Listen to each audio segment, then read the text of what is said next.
Sigma Kappa hosted their casino night Saturday evening. We went out to the tables to see how good the poker faces were on OSU students.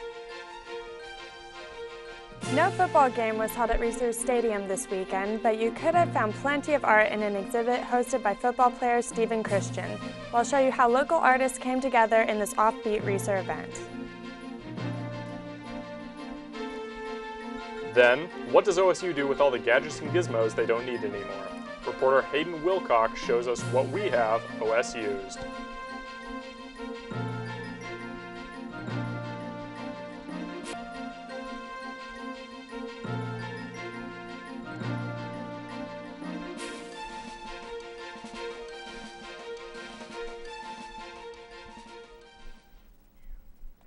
Good evening and welcome to your Monday night edition of the Beaver News. I'm Julia Cameron. And I'm Conrad Cartmell. We're glad you could join us this evening. In honor of Veterans Day, a variety of ROTC units joined together on Friday at OSU to host a ceremony honoring all U.S. veterans and active duty soldiers. The turnout was around 150 people, which included family members, cadets from ROTC units on campus, members of the Silver Wing Society, and veterans themselves.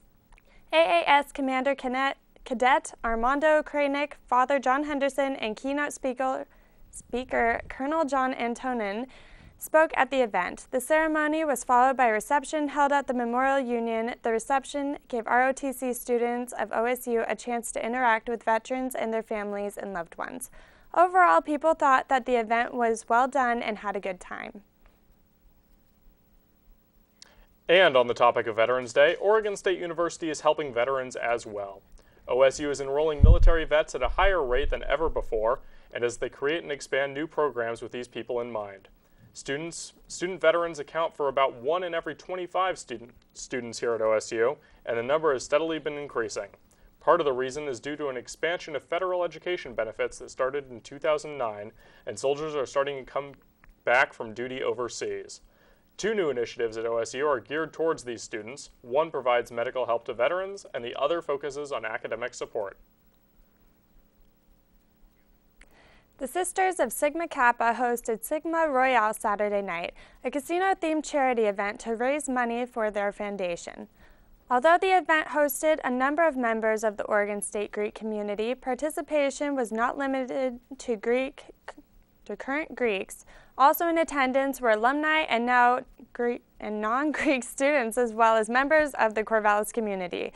Organizers stressed that they wanted to throw a celebration that would be fun for everyone. Guests paid for the entry to the event and then were given chips to play with at the tables. Games included craps, poker, blackjack, and roulette. After a night of gaming, the patrons were able to exchange their remaining chips for raffle tickets to win a number of prizes, including Trailblazers tickets, beauty products, and a night out in Portland. In total, the event raised approximately $3,500 for the foundation, which benefits organizations such as Inherit the Earth and Alzheimer's Association. So, how'd you like the Sigma Royale event? I thought it looked pretty fun.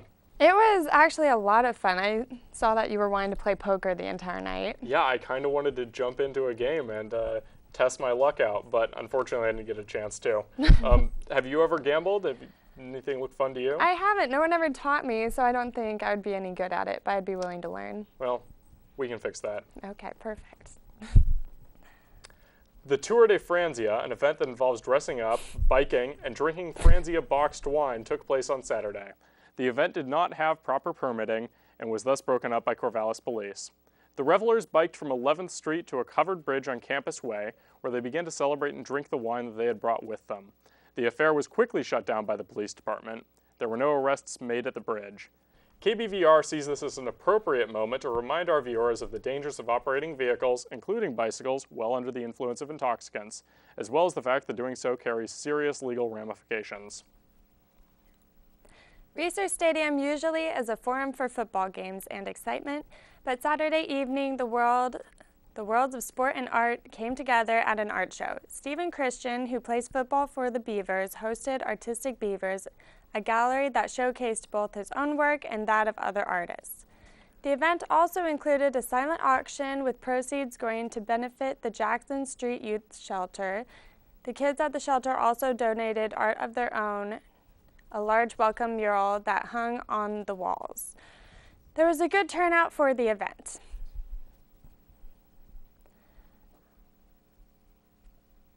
Want to make a difference in someone else? Want to make a difference in someone else's life this weekend? This Saturday, November 16th from 11 a.m. to 3 p.m. will be the inaugural KBVR Cares charity event. KBVR will be partnering up with Habitat for Humanity by working on different construction projects in the community, followed by a live concert event at the Habitat Reused Store. If you would like to volunteer or have any questions, find the event on Facebook or email Christy Wilkinson at fm.publicrelations@oregonstate.edu. Have you ever sat in a class wondering what happens to all the odds and ends that you see in the classroom? Reporter Hayden Wilcox takes us to OS Used for the answer. It's the thrill of the hunt, the excitement behind finding new treasures. And it happens every Wednesday at the OS Used Store. We can sell anything from a ship on the ocean to a house, to a car, to a llama, horses, anything that is state-owned that needs to be dispositioned that we no longer need for OSU. It's the ultimate case of one man's trash is another man's treasure. I've been coming to the OSU surplus sales for about 20 years. Actually, probably more than that, since 1990, so that's 23 years. Yeah, mostly it's just because there's unique stuff that you just don't generally find in like someone's garage sale, and that's what makes it pretty useful and pretty unique as a store goes. And in a warehouse full of stuff. Our show tonight wouldn't be complete without our Monday Night Sports segment. Here to tell us about the beginning of the winter season in OSU sports is reporter Josh Warden. Thanks, Conrad. While the OSU football team had a bye week on Saturday, winter sports kicked off with both basketball teams getting their seasons underway. The men's team had their first game on Sunday after 2 exhibition wins the previous week. The Beavers welcomed Coppin State from the Mid-Eastern Athletic Conference, a team that had lost to California by 19 points just 2 days prior. It was a rough start for the Beavers, who trailed by as many as 13 points in the first half. Coppin State relied on 3-pointers as they got half of their points from behind the arc before the break. It didn't get easier in the second half, and OSU was still down by 8 with just 2 minutes and 21 seconds to go. A pair of buckets by Roberto Nelson and a pair of layups by Victor Robbins almost gave the Beavers a comeback win, but Coppin State held on for a 78-73 victory. Nelson put up a career-high 36 points, but only 5 different Beavers scored in the game.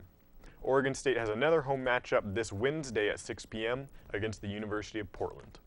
The women's basketball team holds a 1-0 record after a 45-point blowout win over Corbin University on Friday. They are currently playing Cal State Bakersfield as we speak in Gale Coliseum. The men's soccer team is in the midst of a 3-game homestand. After losses to California and Stanford this weekend, the Beavers will wait until next Sunday on the 17th to play the Washington Huskies at Paul Lorenz Field. The game is set for 11 a.m. and is the last game of the regular season. The women's soccer team also wrapped up the regular season with a 2-0 victory in the Civil War on Thursday. And that is your Monday Night Sports segment. Well, that's all the time we have for you tonight. I'm Julia Cameron. I'm Josh Warden. And I'm Conrad Cartmell. We're glad you could join us this evening. For more Beaver news, make sure to watch us on YouTube, like us on Facebook, or follow us on Twitter or Instagram @Beaver News. Thanks, and have a good night.